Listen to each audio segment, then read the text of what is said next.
Yes, ouens, ek het die groot voorreg om saam met Abraham bietjie tyd te spandeer wat die ouens help, heavy help met die polisiekleringsgoed wat nou onlangs 'n groot probleem is. So, maar dankie vir jou inligting. Presies, ja. As ons net die mense kan help. Ja. Is 'n groot behoefte, die mense is baie oningelig. Ja. Hulle funksioneer op sosiale media en as ons 'n bydrae kan maak, Ja. sal dit great wees.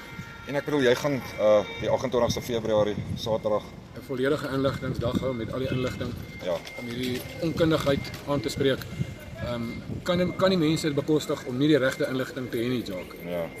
Nie nou nie. Wat is die impak as die mense nie die regte inligting kry en hy kom by die konsulaat en hy word afgekeur? Ja. Ja, daai is hartverskeurende. Ja.